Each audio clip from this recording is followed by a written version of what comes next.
Bonjour, je vais maintenant vous montrer comment utiliser notre plateforme Kunveni pour organiser et animer votre prochain speed meeting. J'ai déjà créé mon compte, je m'y connecte.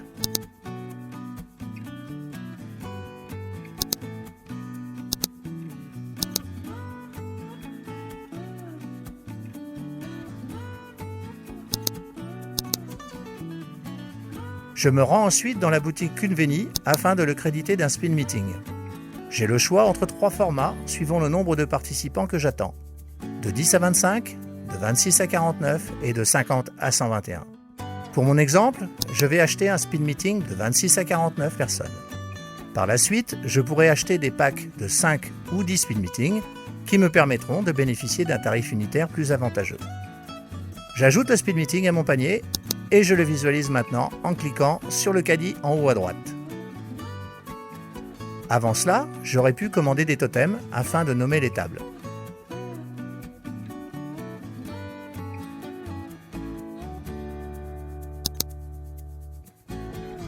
Comme c'est mon premier speed meeting, je vais pouvoir utiliser le code promo premier speed meeting pour qu'il me soit offert.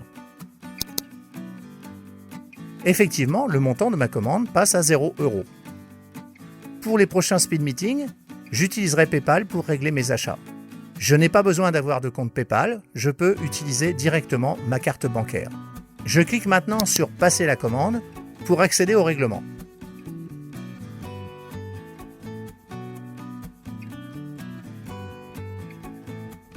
Ne pas oublier que pour pouvoir finaliser mon achat, je dois cocher la case « J'ai lu et j'accepte les conditions générales de vente ».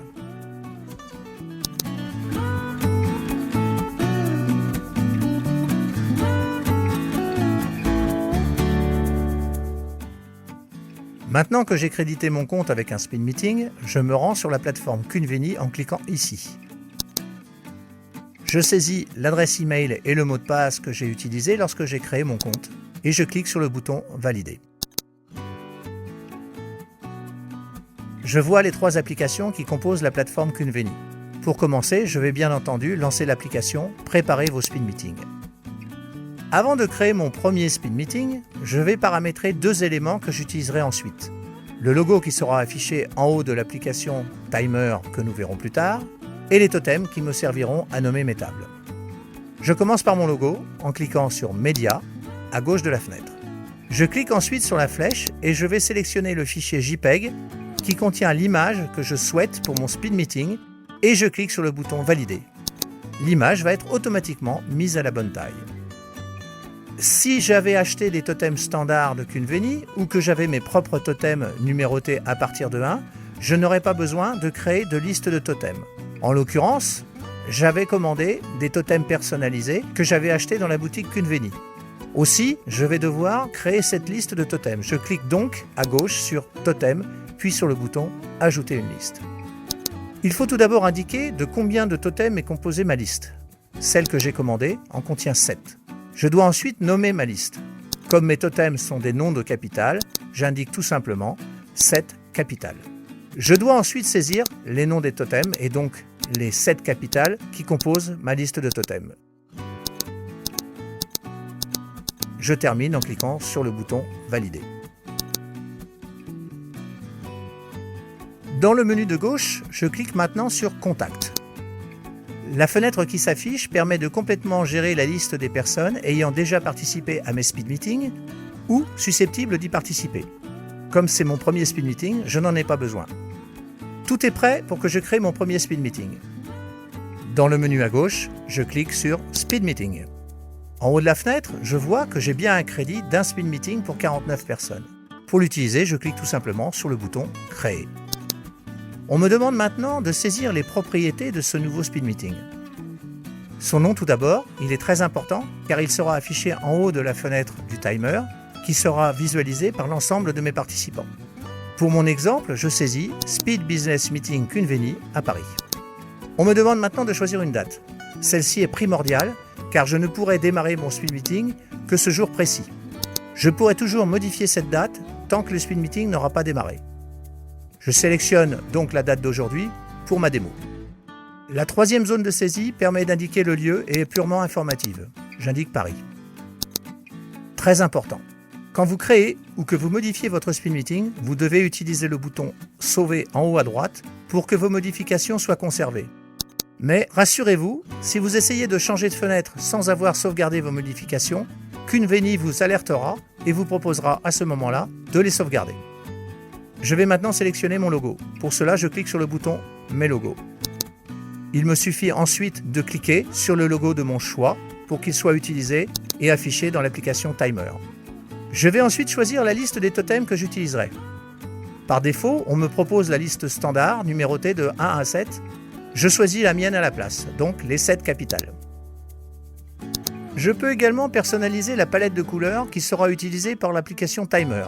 L'œil à droite me permet d'afficher un aperçu de ce que cela donnera.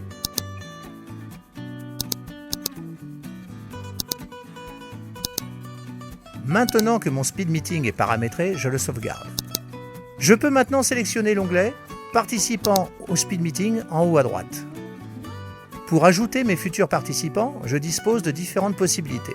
Si j'avais déjà animé des Speed Meetings avec Kunveni, j'aurais pu reprendre la liste des participants à l'un d'eux. Je pourrais également rechercher un nom à ajouter dans la liste des contacts existants. Je vais ajouter les participants au fur et à mesure que je reçois les inscriptions. Pour chacun, je dois renseigner son prénom et son nom, son adresse email, son téléphone et, optionnellement, sa société.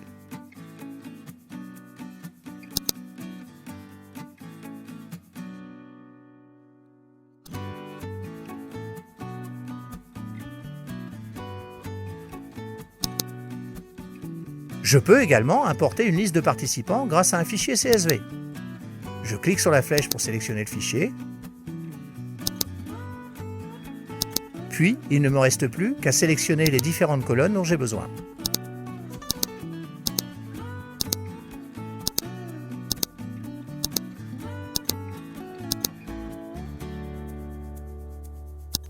Si des anomalies sont détectées dans le fichier, par exemple un champ vide ou une adresse email invalide, j'en serai informé et le contact ne sera pas importé.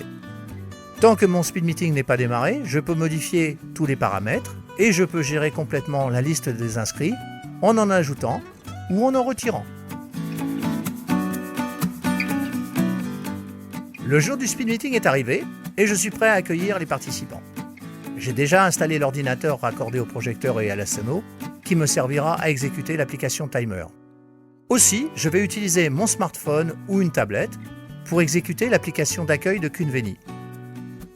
Pour cela, je me connecte à la plateforme.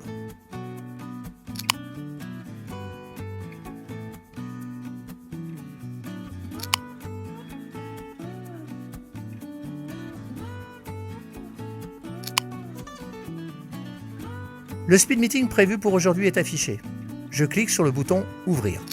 Un message d'avertissement me demande de confirmer cette action. En effet, lorsque j'aurai cliqué sur le bouton « Démarrer », il ne sera plus possible de changer sa date.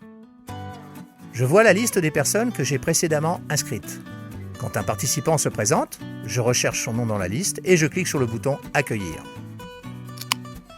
Je vérifie avec lui que son numéro de mobile est le bon. Si ce n'est pas le cas, je peux le changer en cliquant sur le crayon.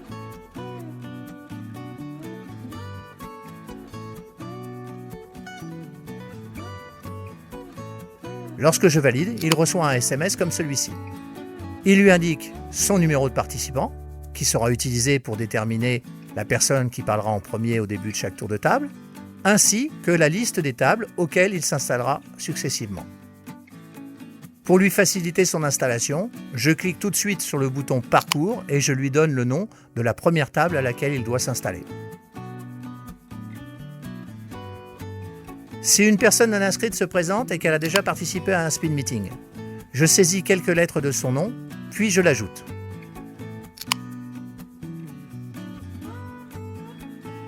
Si ce n'est pas le cas, je renseigne les différents paramètres de cette personne, son nom, son prénom, éventuellement sa société, son adresse email et surtout son numéro de mobile, et je l'ajoute.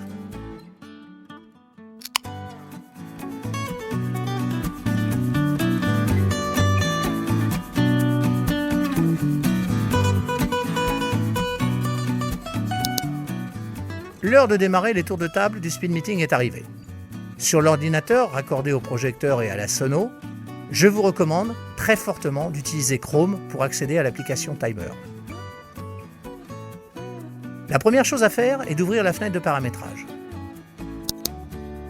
En cliquant sur le micro, je teste le niveau sonore du gong qui sera diffusé par l'application afin de me permettre de l'ajuster. Je paramètre ensuite le temps de parole des participants ainsi que la durée du temps supplémentaire à la fin du tour de table si je le souhaite. Avant le début de chaque nouveau tour de table, afin de m'assurer que l'application a bien pris en compte l'inscription de tous les nouveaux arrivants, je clique sur le bouton Mise à jour. Je clique ensuite sur le bouton Placement qui permet d'afficher la liste alphabétique des personnes présentes et le nom des prochaines tables auxquelles elles devront s'installer.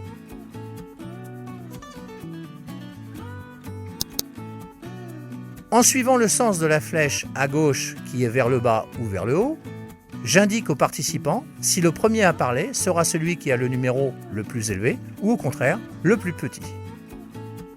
Je clique ensuite sur le bouton Démarrer pour lancer le timer. Les chiffres au milieu indiquent le temps restant à la personne qui a la parole. Grâce à la barre graduée en bas, je sais quel est le numéro d'ordre de la personne qui s'exprime. Enfin, les durées à gauche et à droite m'indiquent combien de temps il reste pour finir le tour de table en cours et également pour finir le speed meeting. 5 secondes avant la fin du temps de parole, les chiffres passent en jaune et un bip est émis chaque seconde, afin de signifier à la personne qui parle que son temps de parole est pratiquement terminé. Et à la fin, un gong retentit pour signifier qu'il est temps de finir sa phrase et de laisser la parole au suivant.